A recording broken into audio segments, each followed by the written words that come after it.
Students, आज का हमारा टॉपिक है केमिकल इक्विवेलेंस या इक्विवेलेंट मास। ये बहुत इंपॉर्टेंट टॉपिक है क्योंकि आपको पता है जितने भी हमारे ग्राम इक्विवेलेंट्स हैं या इक्विवेलेंट मास की हम बात करते हैं वो किस पे डिपेंडेंट होते हैं, केमिकल इक्विवेलेंट्स। वो एक ही वर्ड हम दोनों जगह यूज़ करते हैं और ये रिएक्टिविटी पे बेस्ड है। कितना कितना एसिड में से कितना हाइड्रोजन निकल रहा है। ज़रूरी नहीं है कि एसिड पूरा आयनाइज हो, 50% आयनाइज हो सकता है, 25% आयनाइज हो सकता है। उसके हिसाब से अगर हम बात करें 20% आयनाइज है, टेट्राबेसिक एसिड है, मीन्स एक ही हाइड्रोजन आयन रिप्लेस हो। तो उसके मोलर मास और उसका जो भी बेसिसिटी है उसका रेशियो हम क्या कह देते हैं, इक्विवेलेंट मास। अगर कॉमन भाषा में कहें, मास ऑफ एन एलिमेंट और any compound which can displace how much 1 gram of hydrogen, 8 gram of oxygen या 35.5 gram of chlorine. Any mass of element or compound what that can displace either of these three। और अगर इसके volume के case में बात करें तो हम क्या कह देंगे वॉल्यूम के केस में, which can displace 11,200 ml of hydrogen, 5,600 ml of oxygen या 11,200 ml of chlorine at S. यही उसका क्या होता है, इक्विवेलेंट मास होता है। दो तीन बातें इसमें ध्यान रखने की होती है। क्या क्या? सबसे पहली चीज क्या होती है, ये डेफिनेट होता है, फिक्स है, लेकिन कैसे रिएक्शन में है उसके हिसाब से चेंज हो। मीन्स हम क्या लिख सकते हैं, definite mass depends on chemical reaction। दूसरी बात क्या होती है, it has no units। कोई यूनिट हम इस पे नहीं यूज कर सकते। और ये बात समझ,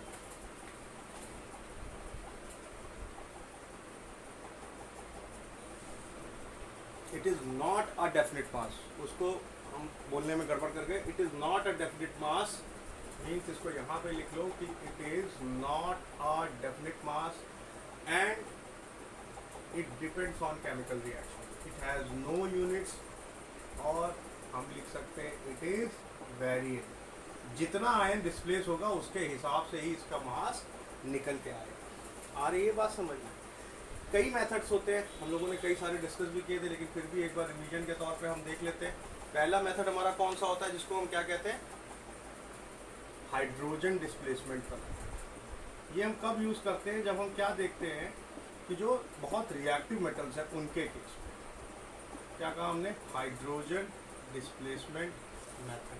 तो अगर हमने क्या देखा, कोई भी मेटल है, सपोज सोडियम ही है, इसने क्या किया, सल्फ्यूरिक एसिड के साथ दिया, तो ये क्या करेगा, एक सॉल्ट बनाएगा और क्या बनाएगा, हाइड्रोजन गैस। ये जो मास है यही इसका इक्विवेलेंट मास होगा, क्योंकि अल्टीमेटली इसका जितना फ्रैक्शन इस एसिड के हाइड्रोजन को डिस्प्लेस कर रहा है उतना ही फ्रैक्शन हाइड्रोजन वहां से जनरेट होकर आएगी। तो इस केस में हम क्या लिख सकते हैं कि अगर हमें इस मेटल का इक्विवेलेंट मास निकालना है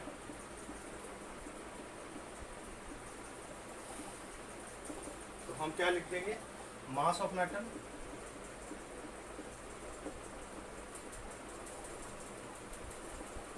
mass of H2 displaced and it is multiplied by what, 1.008। यहाँ पे भी हमने 1 ग्राम लिखा है, आप हालांकि यूज़ करते हैं क्योंकि हाइड्रोजन की बात है तो उसका मास हम लेना।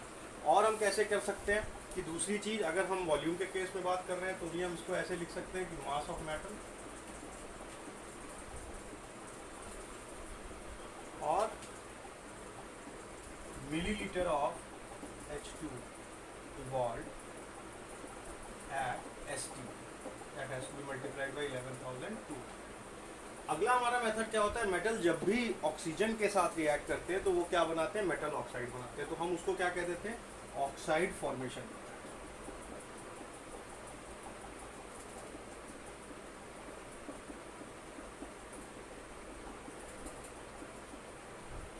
इसमें हम क्या देख रहे हैं, मेटल हमेशा ऑक्सीजन के साथ रिएक्ट करते हैं। उन्हीं मेटल्स की बात करेंगे जो अच्छे से ऑक्साइड बनाते हैं। उस केस में हम क्या देखेंगे कि जब इक्विवेलेंट मास निकालेंगे उन मेटल्स का, वो किसके बराबर हो जाएगा, मास ऑफ मेटल जो यूज हुआ upon mass of oxygen need to be multiplied by 8।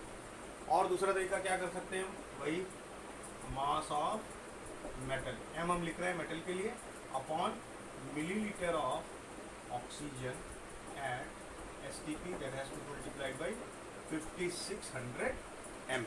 तो ये दो मेथड हो गए, ये हमारे हाईली रिएक्टिव मेटल के लिए हो गए, ये उन मेटल्स के लिए हो गए जो ऑक्साइड अच्छे से फॉर्म करते हैं। हमें कुछ नहीं, रेशियो निकालना है कितनी ऑक्सीजन यूज हो रही है और कितना मेटल का मास हमारा यूज हो रहा है, वो हमें क्या दे देगा, इक्विवेलेंट मास ऑफ ऑक्सीजन। देखो बेटा नेक्स्ट मेथड हमारा क्या हो सकता है, क्लोराइड फॉर्मेशन मेथड। ये हमारा किसके लिए होता है, जो हमारे लेस रिएक्टिव मेटल्स है, जैसे सिल्वर है, प्लेटिनम है, वो तुम्हारा पैलेडियम है। ये क्या करते हैं, क्लोराइड के साथ जब रिएक्ट करते हैं तो सॉल्ट बनाते हैं।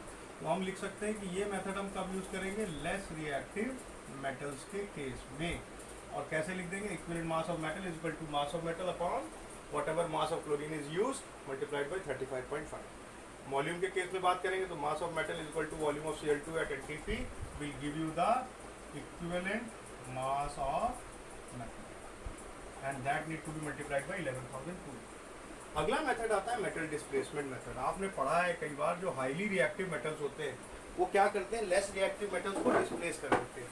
जैसे अगर हम बात कर रहे हैं यहाँ पे कॉपर सल्फेट, ये जब रिएक्ट करेगा आयरन से तो ये क्या बना देगा, फेरस सल्फेट, और कॉपर हमारा क्या करेगा, निकल जाएगा। तो इसके लिए हम क्या कर सकते हैं, एक सिंपल सा फॉर्मूला लिख सकते हैं कि whatever mass of iron use या मास ऑफ आयरन एडेड, उतने ही मास ने तो डिस्प्लेस किया होगा। मास ऑफ मेटल एडेड, यहाँ पे आयरन लिखना है क्योंकि इस रिएक्शन की बात कर रहे हैं, आप चाहें तो मेटल भी लिख सकते हैं। मास ऑफ कॉपर डिस्प्लेस, ध्यान से समझना, जितने ग्राम आयरन है उतने ही ग्राम यहाँ से कॉपर, जहाँ पे जितनी कॉपर है उतने ही ग्राम डिस्प्लेस हुई है, वो किसके बराबर हो जाएगा, वो is equal to equivalent mass of iron to the ratio equivalent mass of copper. हम ऐसे भी लिख सकते हैं इसको कि mass of Fe used is ratio of equivalent mass of Fe, that is equal to mass of copper displaced, simple हमने केवल चेंज किया,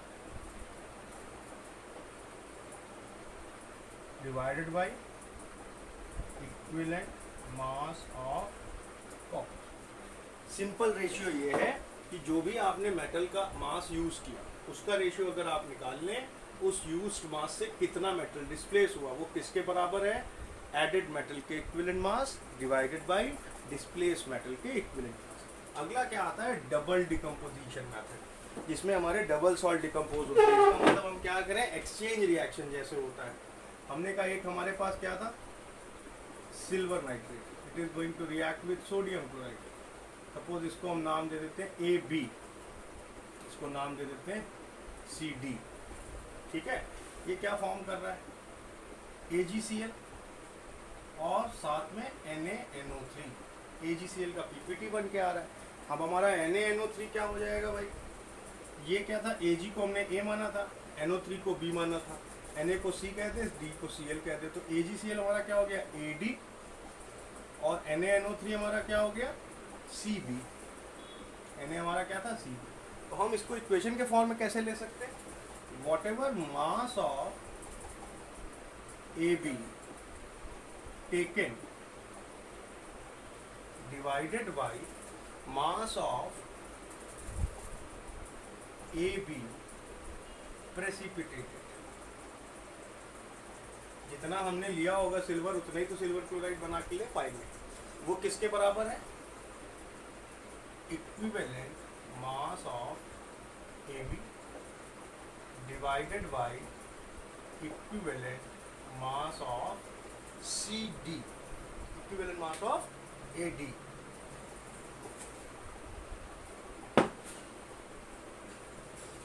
जितना हमारा AB, सॉरी AD यहाँ लिखना चाहिए, हाँ, जितना ये AD प्रेसिपिटेट हुआ है वो किसके बराबर होगा, उसके इक्विवेलेंट मास के। और जब हम बात करते हैं इक्विवेलेंट मास ऑफ AB की या इक्विवेलेंट मास ऑफ AD की, वो किसके बराबर हो जाता है, अगर AB की बात करते हैं तो क्या हो जाएगा, equivalent mass of A plus equivalent mass of B।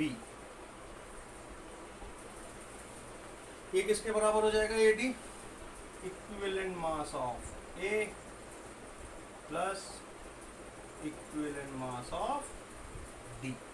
तो ध्यान रखना, इन तरीके से आप इसको यूज कर सकते हैं फॉर्मूलेज को कैलकुलेशन के सेंस में। इसमें हमने क्या कहा कि जो AB का मास है वो किसके बराबर है, उसके इक्विवेलेंट मास के, और यानी दो मिलके आ रहे हैं, यानी mass of A mass of B। Atomic case में आपको इक्विवेलेंट मास निकालने का पता है, atomic weight upon its valency. Cation है तो पॉजिटिव चार्ज की, एनायन है तो नेगेटिव चार्ज की। कंपाउंड के केस में भी ऐसे ही होता है। आगे हम लोग कुछ और फॉर्मूलेज देखते हैं, 1 मिनट। नेक्स्ट हमारा मेथड क्या आता है, इलेक्ट्रोलिटिक मेथड। इसका क्या मतलब होता है आपको पता है, एक फैराडे मीन्स 96,500 कूलम्स। हम क्या बात कर रहे हैं कि जब भी हम बात करते हैं work done that is equal to directly proportional to charge. और चार्ज का क्या मतलब होता है, current into time period for which it has been passed. Means we can also write W is directly proportional to I multiplied by T। T यहाँ पे क्या stand कर रहा है, वो time period 1 second, 2 second, 60 second, 40 second, जो कुछ भी है, जितने में कितना एम्पियर करंट गया। अब एक प्रोपोर्शनलिटी कांस्टेंट लगाना है तो वो किसके बराबर हो जाएगा, ZIT। ये हमारा क्या होता है कि हमने अगर एक फैराडे का चार्ज प्रोड्यूस किया, पास किया किसी सॉल्ट सॉल्यूशन में, तो वो क्या करेगा, 1 ग्राम इक्विवेलेंट प्रोड्यूस करके देगा। तो ग्राम इक्विवेलेंट मास हमारे लिए किसके बराबर हो गया, डिपॉजिट होता है वो चीज़, आपको पता है कैथोड एनोड होते हैं, उनमें जाके वो वेट हमारा डिपॉजिट होता है, उसके अकॉर्डिंग हम करते हैं। तो that is equal to electrochemical equivalent, that is Z here multiplied by 96,500 coulomb. और सिंपल टर्म में अगर हम बात करें तो ये किसके बराबर हो जाएगा, मास ऑफ, सपोज हम बात कर रहे हैं कॉपर का deposition, copper deposited ratio equivalent mass of copper, it is equal to mass of silver deposited upon equivalent mass of A। बेटा ये हमारे कुछ बेसिक केमिकल मेथड्स थे जिसके थ्रू हम इक्विवेलेंट केमिकल इक्विवेलेंट्स को यूज़ कर सकते थे, प्रोड्यूस कर सकते थे, कैलकुलेट कर सकते थे। एक चीज़ ध्यान रखना, ये बहुत इंपॉर्टेंट है, खास करके अगर आप कॉम्पिटिटिव एग्जाम में जाते हो तो वहाँ पे ये कैलकुलेशन बहुत काम देती हैं। और वैसे भी केमिस्ट्री में इक्विवेलेंट का मतलब है, हम बात करते हैं जैसे जैसे वो डिसोसिएट होगा उसका इक्विवेलेंट मास चेंज होगा, वो डिपेंड करेगा कितने वहाँ पे रिप्लेसमेंट्स हो रहे हैं। अभी एक फॉर्मूले का चार्ज और हम आपको देते हैं जिसमें हमारे पास एसिड बेस इसको निकालने के तरीके हैं, तब आपको ये सेक्शन और क्लियर हो जाएगा। क्योंकि कभी भी ज़रूरी नहीं है कि रिएक्शन में कोई पर्टिकुलर कंपाउंड, कोई पर्टिकुलर एसिड या कोई पर्टिकुलर बेस 100% आयनाइज हो जाए। तो कितना % आयनाइज हुआ है उसको निकालना हमारे लिए ज़रूरी है।